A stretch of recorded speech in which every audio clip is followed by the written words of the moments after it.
Hello and welcome to the Road End podcast, where each week we will speak to a new guest, get to know them, and talk all things Liverpool.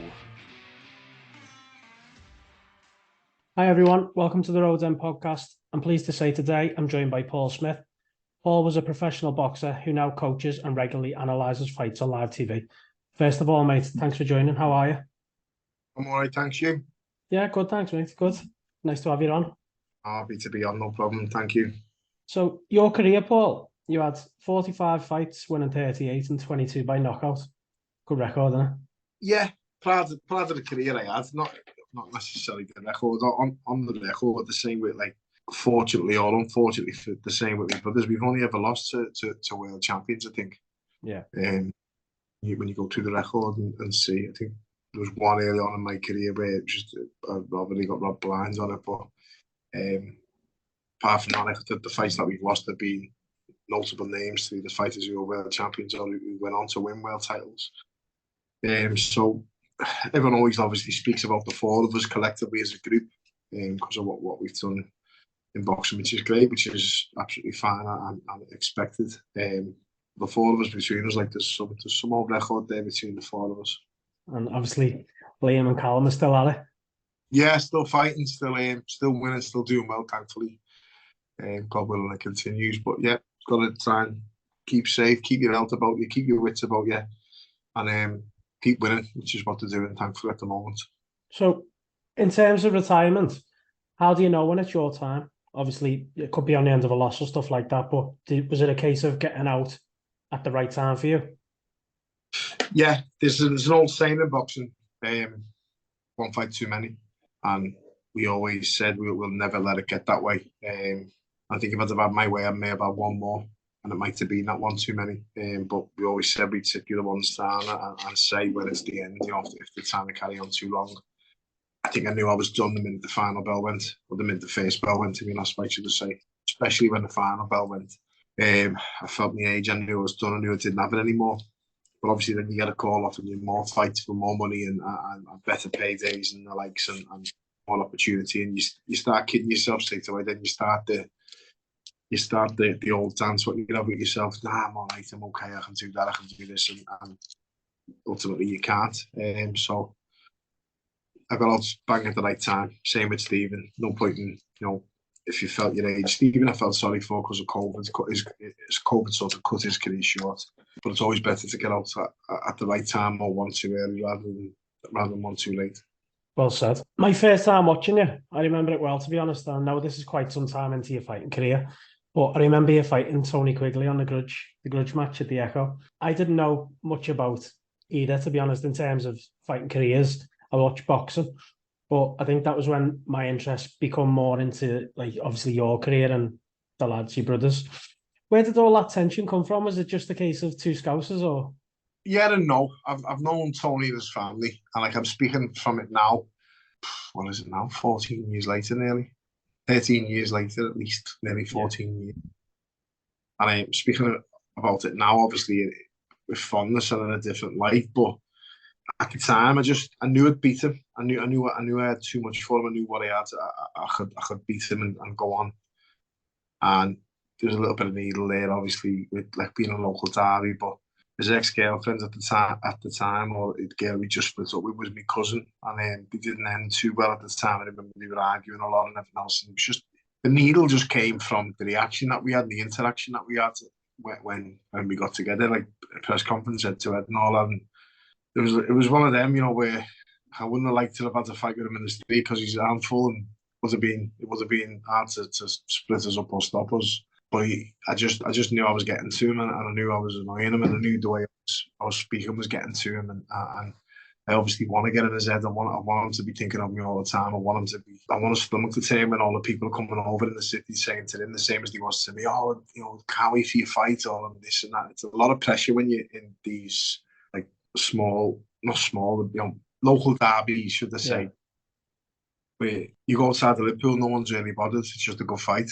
But in Liverpool, it's a lot more. Basically, that's what I meant by like small type things. But it's a lot of pressure, and you can't escape it, especially when you're living there or when you're heavily like embroiled in it, which I was most days in the gym. And I was a bit of a woolly back. I lived in Ormskirk, Everton for about 15 years. Hmm. And get like 5 minutes just outside of it at the end of the day. And I don't think like there was any escape for him. I don't know where he was living at the time. But yeah, there was just a lot of needle and handbags and aggro, but I was enjoying it because I knew it was getting to him.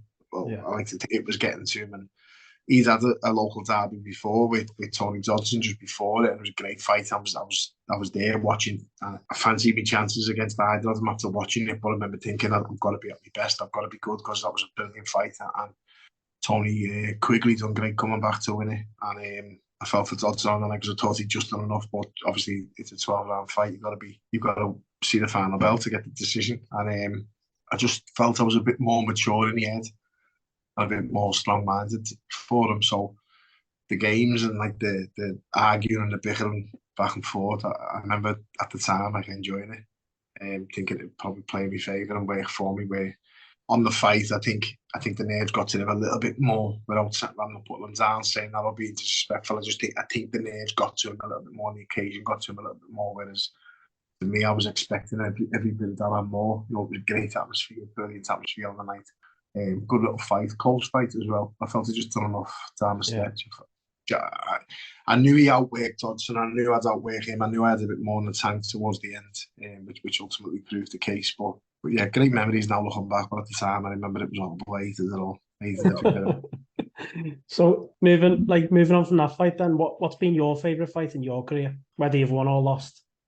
I don't know, to be honest with you. Probably the Abraham one in Germany, the first world title fight. I boxed well, and I'd done everything that I needed to do, and that was asked of me. I felt I did perform on that night, and a lot of my fights in my career, I look back at it and think I could have done better. You know, I could have boxed better. Sometimes, a lot of the time, what I'm saying about Quigley there, I let the occasion get to me. Sometimes, you know, I let the non-important stuff get to me and take up the space that the important stuff needed. You know, you've got to relax and keep a cool head and treat it like a glorified spar, so to speak. That's always when I got the best out of myself, and I was concentrating on the tactics and concentrating on the game plan rather than seeing the red mist and wanting to kill him. You know, let the anger get the better of me. But yeah, I think that night everything just came together, and everything did come together apart from the result, basically at the end of it, where the judges had another idea. So now you're coaching. What's it like being in the corner, not only for obviously the fighters that you are representing, but your brothers? I'll help if any of them need it. They've got their own coaches, and I'm in the corner. It's sort of a bit of an insult now to myself, but I'm in the corner because I'm an old head and I've been around the game for 20 odd years. And I turned pro in 2003, so you know it's 20 years of experience in January coming of being involved in a professional game as a fighter, helping out in the corner. So having me around, obviously, Liam's trainers are pretty new to the game, and they're flying, they're doing brilliant. Obviously, Joseph fought himself as a professional. Both of them were amateur champions for the Rotunda, Joseph and Declan. And the talented lads and the keen in the game and the willing to learn a lot, and they're doing brilliant at the moment. The stable they've got together is great, but I just help out in the corner. I'm always in the corner just in case they need me, or in case anyone needs me, for anything like that. And it doesn't help having another eye around that can see things and spot things. And you know, if it was ever a hindrance more than a help, then I'll be the first to not do it. But Buddy McGee, who trains Callum, there's probably nothing I can teach him or tell him. I haven't got nowhere near the amount of experience he has. He's an Hall of Fame fighter and trainer, and he's absolutely brilliant. And I'm the lucky one being around him, so to speak, because I get to pick up so much off him when he's here and learn off him and watch him and see his methods and the way he is. He's been there and done it all, got the t-shirt and so. But I know Callum inside out just like I know Liam. You know what I mean? I know what they're like. I know what physically, mentally, what they're like. So having me in the corner, helping Buddy with that. Less boxing and more just knowing the kids inside and out. I'm his brother, and I've trained with him, I've sparred him, I've been in the ring with him, I've been all over the world with him, so I know him. So there's things where I could see what Buddy's missing, as in how he is personally, how he is mentally, physically, you know things like that. And yeah, just being around Buddy, I've picked up a lot. So I like it, to be honest with you. The training side, I'm not going to be an actual boxing trainer properly until I start getting my own fighters. And now at the moment, there's a couple in the pipeline, but no one really committed just yet. But I manage a few fighters, I like that side of things. A lot easier work. It's just more gift of the gab, more talking, more negotiating on the phone, more trying to get sponsorship and things like that. Looking after the fights and making sure they've got everything. So that side of the game, I obviously manage and I'll be training fighters. I like that. And I do the commentary and I do the punditry, which is what is the main job in boxing for me. Is the aim to get the little man in one of your stables then in the future? I don't know. I stopped in boxing for a while. He used to ask me all the time, I want to box, and just leave it out. It's a shitty game at times. It's a horrible game at times in the pros, especially. And I'd like to say the amateurs was great. It was brilliant, but it's not, especially in Liverpool. There's coaches, there's judges in Liverpool who can't judge their ass from an elbow, being brutally honest with you. And if they can, I can't say the word corruption, but there's a bit of, they don't give a shit who they're robbing or what they're doing. They're just creating misery for young kids who are trying their best and giving their all, and all they want is a fair crack of the whip. Usually is the case if you've got a certain vest on in this city from a certain club or certain clubs, you're around down, and it shouldn't be the case. And there shouldn't be any jealousy, politics, bitterness, whatever you want to call it with amateur boxing. You should just see it as you see it, and if you can't see it that way, then you need to go back and train and study or prove to people who are well more qualified than you and experienced than you that you can actually judge a fight about, should I say, because it's kids boxing.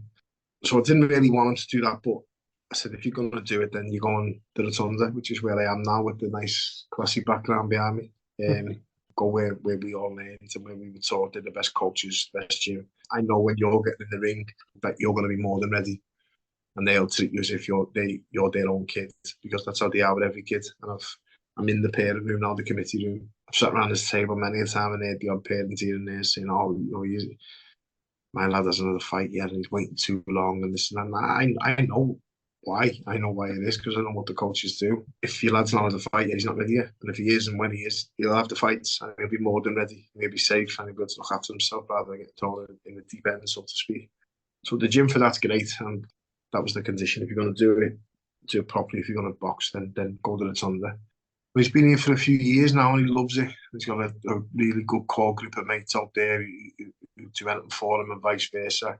It's like an extended family, and it is. It's not being cheesy. It is. The coaches are great. He's surrounded by good, positive male and female role models now, and teaching them all the things in life that his dad and his uncles got through boxing: manners, discipline, respect, self-respect. If there's ever trouble anywhere, he's okay, he can handle himself, but he's going to go the opposite way. He's not going to go over to the trouble and try and cause it or create it or jump on.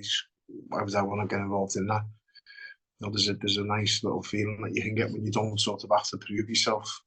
Things what he's getting and he's going to get from it as well. I'm buzzing that he's here, but don't want him in my camp, so to speak. If he turns pro, then but he's coached in here by his coaches, and I'd like to say I don't interfere, and I hope the coaches would agree on that. If they need me again, I'm there. If they ever need anything like that, then I'm obviously there. I'll always help in the gym with the other kids and put my input in and help. But this gym's like, we're all like family in here. We're all like friends and family in here. So if our Stephen was walking through the gym and there's a kid making a mistake, I'd like to think Stephen would say straight away, "Put your foot there, mate," and try that now, and rather than just leaving the kid. I think you'd be frowned by leaving the kid to do something wrong rather than just connecting them and helping out. Everyone helps out, especially with the pros in the day. That's what I love about the pros. There's no ego where if Joseph or Declan's in around and see me helping one of their lads, they wouldn't say, "What are you doing?" Like, it's not like that. I don't want to train his fighters or their fighters. I don't want to train any of them. I just want to help. They're all mates, and vice versa. If I come in and one of my fighters who I was training was on the pads with Joseph or Declan, I know they're not trying to muscle it or not, and there's no ego on that. So yeah, long story short, if and when he's ready to turn pro, then I think I would probably train him out and end up with him. But until then, he's coaching here by his coaches, and he loves it. Good. As long as he's enjoying it, Anna, it's the main thing. I know Rotunda from way back, to be honest with you. My mate and his brother's your age, and he's boxed with you for years and years. Ray Jocko. Yeah, Ray's lovely. Uzbekistan with Ray years ago on a trip. We went on a trip, and it was brilliant. All boxing over there, it was great. But he's a lovely lad, Ray. Yeah, he's a good lad. Good boxing as well. While we're on the family base, Liam and Chris Eubank, is this happening or what? Yeah, definitely happening. It's definitely happening. It's just a matter of what date they can get. I think they're looking for the end of January. Again, it's a fight that obviously Liam wants and Eubank will want. They'll probably get paid very well for us, so they've both got a lot to gain from it. There's no title on the line as such, but I've seen them both spar, and we all sparred in our gym in Bolton when we were based in the other gym, and I remember what happened to spars, and to go by the fight will be great. It'll be brilliant. As I keep saying, I know Liam can hit him. I'm sure we'll see it again. Eubank's a very good fighter, and it deserves the respect that he's got from Liam, from us, from the boxing fraternity, so to speak. He's talented. He's a good kid, but so is Liam, and it's a very good fight. Yeah. Just touching on Eubank on his the last proposed fight. What were your thoughts on that? Because obviously that was like massively anticipated for everyone. Eubank, Ben, it was like the next generation of them. It's okay saying he's innocent or this or that. Why is it in the system? You could test your blood now, and you wouldn't have any system. You wouldn't have it in mine. It wouldn't be in the average fella off the street system. So what it is, why it's in the system, only he knows. But I'm not just saying it's as easy as saying there's no smoke without fire. But why is it in your system? Unless you've been taking tablets that only pregnant women take, or women who are trying to have a baby take, then there's no reason why it should be in your system. I keep seeing all this, the B sample might be different as well. The B sample and the A sample is basically, there's a cup, and when you do your drug test, you piss in that cup, and then at the end of it, you'll have 2 bottles what the drug tester will put in front of you. There's one, and there's another one, and you'd have to pour 40 ml in that one and 40 ml in that one, and you seal that one. That's sealed, that's sample A, and then you seal that, and that's sample B. So unless the bottle of sample A is contaminated with that drug, and the empty one of bottle B wasn't, that's the only way they're going to be different, because it's the same piss out of the one cup. So they're like, I'll wait till the B sample. So unless when they open sample A and test it in the lab was still contaminated, or the machine was still contaminated, or the bottle, it's very, very highly unlikely that it's going to be different result, because it's the same piss basically. And that's how they work. As I say, I like Conor Ben. I think he's a nice kid. I've got a lot of time for him. And if it's whatever it is in the system, it's cheating. The fact that the fight was possibly still going to go ahead due to whatever technicality says it all about how the drug laws and the rules in this country are a joke. I've never took any performance-enhancing drug in my life, and people could watch it and say, that's why you didn't win world titles, or didn't win this or didn't win that. But this isn't a race. This is a fight. This isn't like a football match. You could be taking steroids that help you go longer, harder, faster, for a longer period of time, a longer duration. And as a result, you could kill someone. If I'd have been on steroids in that fight, it would have helped me push on even stronger towards the end. That would have made me win it even easier. And it wasn't easy. It was very hard. Same way, if he was on drugs, I wouldn't have outworked him in the end. And before you know it, you're in 12 rounds of a hard fight, and you've been caught a few times, you've been hurt, and it crosses lines then. If someone dies in a boxing ring, which can happen and does happen, unfortunately, and the other person that does it, that wins or that survives, is on steroids, what do we have then? Is that murder? Because I'm not exaggerating. I'm not putting a bevy on things, but it's a fact. Well, now in an induced coma, I can't pronounce his name. He fought in America recently, and against an American, sorry, and he had a funny turn after the fight, and they've had to put him in an induced coma because he's got either a bleed on the brain or something happened, but it wasn't good when I watched it.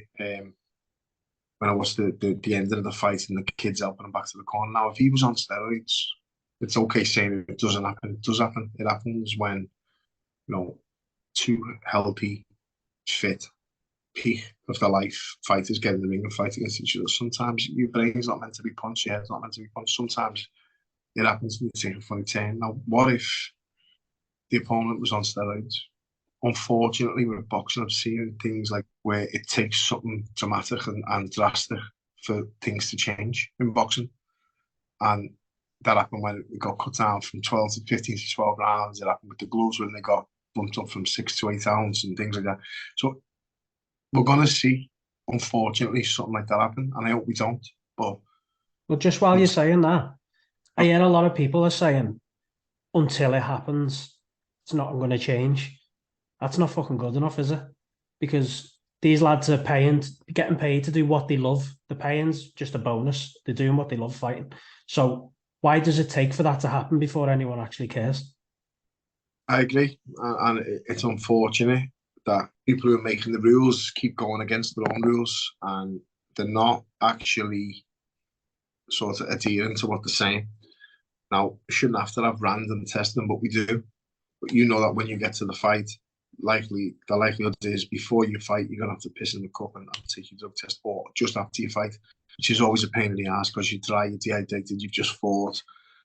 I remember Commonwealth Games final. They were still with me 4 hours after the fight because I went to see my family and friends. I hadn't pissed yet. They can't leave your side.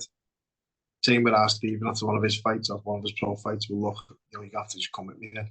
Unless you want to do the drug test before the fight, when I'm fully hydrated. After the 12-round fight, you're gonna have to come with me, and they have to just stay with you. But you know that one's there. You expect that one. I've had knocks on my door at 6 in the morning off UK anti-doping, and I remember popping my head out the window. I was at a fuming. I had a clipboard. I thought it was a bailiff.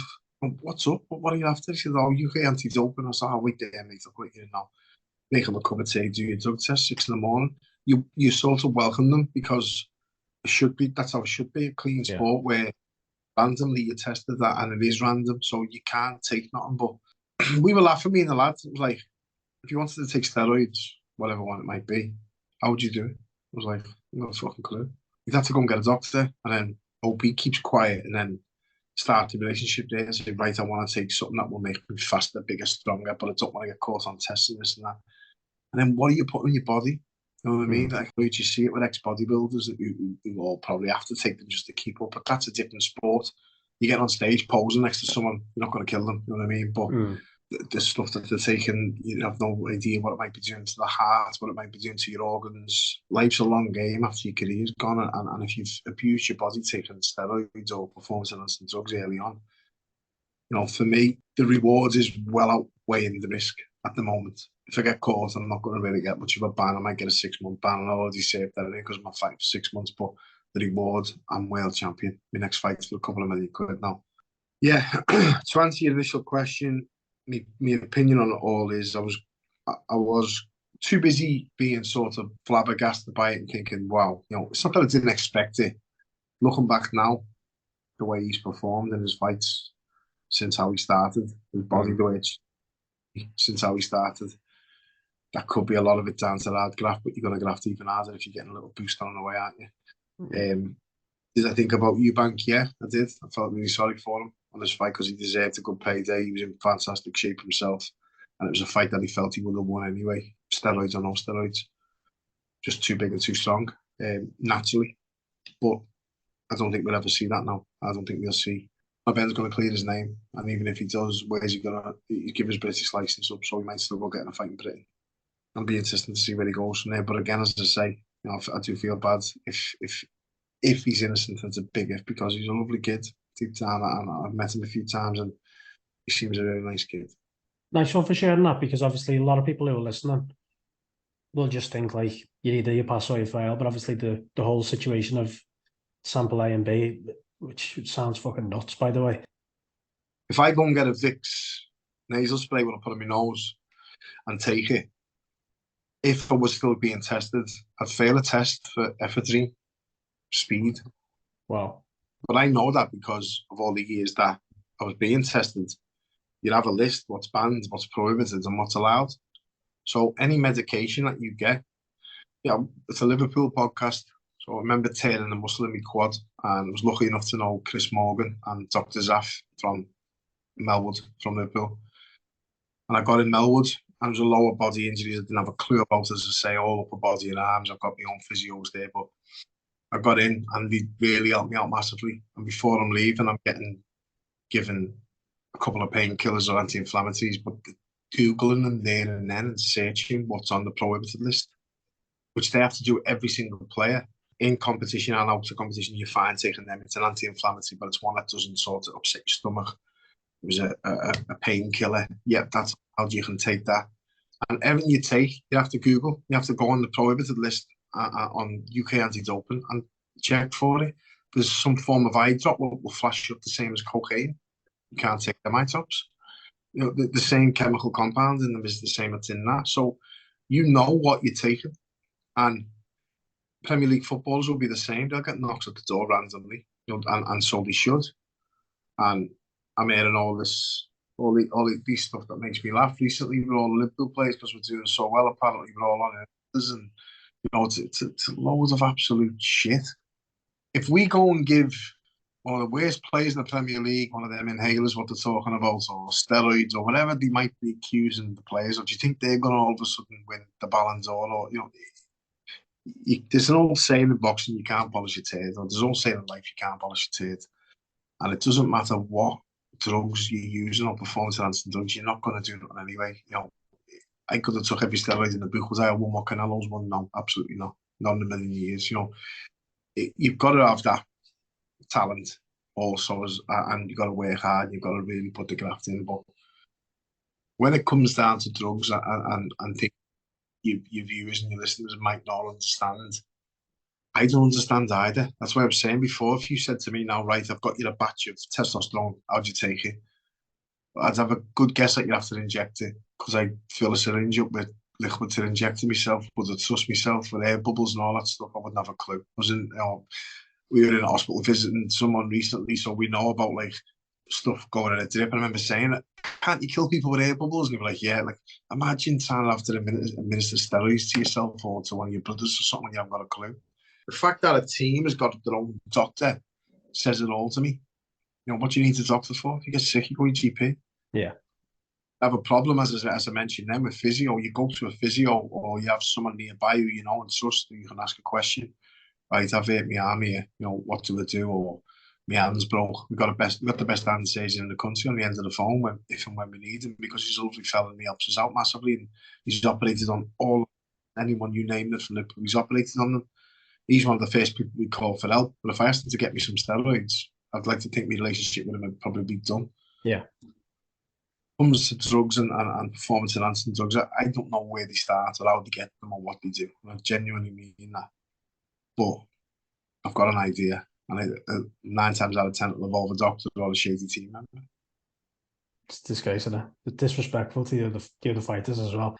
Once we had a chat about boxing and obviously the situation with performance-enhancing drugs, we then moved on to get to know Paul and in regards to being a Liverpool supporter, his earliest memories and things like that. The first game I went to, Phil Neal gave me one of the balls, what we were all warming up with. We used to sit in the paddock. My Uncle John and my Uncle Brian used to take me and they'd throw me over the bar. And used to go most games when I could. I was at like some of the memorable games, what you've seen at Anfield, Newcastle 4-3s, the United 3-0 when Ruddock scored that header, the games against like Jose years ago, Jan Moby, you know, I was at all of them. I love going to game. Always go whenever I can go, whenever I've got tickets, whenever I've got time, I'll sort my tickets and I'll go. Some of the games I've been to over the years and the teams I've watched, great at the very start. I was at the 4-4 game away at Goodison, the FA Cup, and then the following week I didn't go to replay. We lost replay 1, and then Kenny resigned. So I was at that 4-4. Been at loads of Bosch games. First cup final I went to was Sunderland, I think 92. I didn't get to the 89 one. I was only about 6 or 7, but I didn't get down to Wembley. Been to loads of Bosch games. I love going to match. It is one of my favourite things to do. But I've been called a little part-time Johnny Come Lately fan on Twitter a few times, saying like I'll probably only go off in a box or something or this or that. Forgetting on the game since I've been 5. First game I went to was probably 1987, 88, and I fell in love with it straight away. I'll never forget it. Just brilliant. I love the ground. I love going to the game. I love the atmosphere and about it. I'll get to the away games when I can, but again, they're few and far between, unfortunately. I love going. We asked our guests to choose their ultimate five-a-side team who they've seen live playing for Liverpool. Let's find out what they said. In regards to Liverpool then, I know you're a massive Red. I want to finish the episode with your five-a-side team. Now, I know you know a couple of the players, so they're bound to be included. So, give us your best five-a-side team from day dot to now. When I say I know a couple of the players, I've met a few of them a couple of times, but all my mates are all gone now. Stevie, Cara, they're all too old now. Simicus I live next door to him. He's sound, he's a lovely lad. I've got to know him luckily enough. Again, not just because I'm a Liverpool fan, but he's just a dead nice lad. And he loves his boxing. So I brought him down to Liam's fight in the Echo Arena last time. I'm sure he'll be at the future fights, but you couldn't meet a nicer lad, honestly, and his accent's hysterical. He's a really nice lad with a nice family, and I've got a lot of time for him. Always laughing, have little debates with me lads, and my nephew, our Stevens lad's are brilliant at football, Frankie especially, the eldest lad, and he plays like 2 years above, and he's only quite small for his height, and powerful, strong, and fit, and so skillful. Some players in the thunder as well. So we always laugh and debate, saying when we were kids, me and your dad would be John Barnes and Ian Rush. We'd always argue over who was John Barnes. I think in goal, again, not name dropping, but I was lucky enough I met him again in one of the lounges last week at the West Ham game, I think it was, a couple of weeks ago, the West Ham game. And he was my most famous person who you share your birthday with when you were a kid growing up. Yeah. Same day as Bruce Grobbelaar a few years later. But after having him in goal, defence-wise, obviously, like, Cara trains in here. Mostly, I've done the circuit with him yesterday in here, and he was one of my favourites growing up. I loved him when he was in his peak and his pomp, like 2001, 2002. I was like going to 17, 18 myself. But I think five-a-side-wise, I'd have to put Carragher in there just to organise everything in the nicest possible way. He's a moaning bastard, and he'll moan at all the players and shout at them and get them in place and boss them all about, which you need. So Grobbelaar, Carragher, I don't think you can have any team involved in Liverpool players without Steven Gerrard in, no matter what the era. So I'll go Steven Gerrard. I'll have to put John Barnes in because he's John Barnes. 4. And probably have to go Ian Rush. He was my favourite to going up. He was the one I always used to want to be. So go Ian Rush, yeah. But there's so many people in there. I think Luis Suarez, one of the best I've ever seen in red shirt. Torres, when he first got there. When you're talking about them type of fights, I was having with Quigley, and I remember winning the British and then taking the belt into Melwood a week later, and met Torres and a couple of others. And there's one fella who would know every picture I've got, Aquilani. He's on the end, thankfully, so I can cut him out. But there's a boss picture I've got of me, Stevie, me lads in my arms with my Lonsdale belt, and Torres is on the end with Aquilani's that way, so I can cut him off. No disrespect to him whatsoever. He's a brilliant footballer, better than I'll ever be in a month of Sundays. But yeah, he didn't exactly set the world alight when he came, did he? But I've seen some shite over the years, so I'm perfectly entitled to have my opinion and put up with some shite over the years with Liverpool. Thanks for coming on, mate. I really appreciate it. It's been really good getting to know you and getting more insight into boxing. So I'll catch you soon, hopefully. Thanks for your time. Nice one. Cheers, Paul. Thanks to everyone for listening to today's episode. Don't forget to follow our social media, twitter.com/theroadendpod, and also our Instagram page, instagram.com/theroadendpod.